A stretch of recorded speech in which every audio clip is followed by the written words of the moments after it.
Okay, class, let's vote for president. And the position for president is now open. Ma'am, I want to vote Cassie, ma'am, as president. Uy, grabe ka naman. Hindi naman ako bagay maging president. Go, Cassie! Go, Cassie! Go, Cassie! Talaga lang ha. Siya pa talaga yung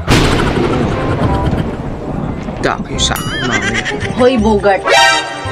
Boto mo naman ako pagka-president. Ba't naman kita ibubuto? Hindi naman tayo close.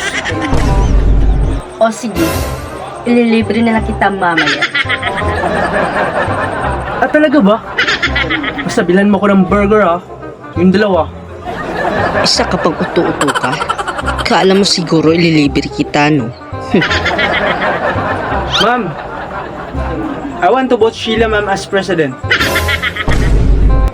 Uy, yung libre mo mamaya ha. Uy, ba't mo binuto si Sheila?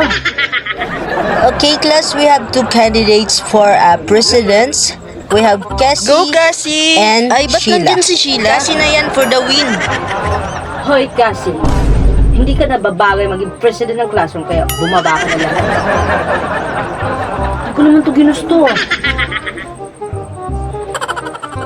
Okay, class, we are now announcing our first ever president in our classroom.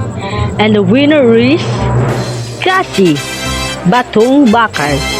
Congratulations! Congrats, Sana Cassie! all! Classmates. Congrats, Sabi ko na Cass! nga ba si Cassie yung mananalo eh. Hayop na to. Thank you, guys. Thank you.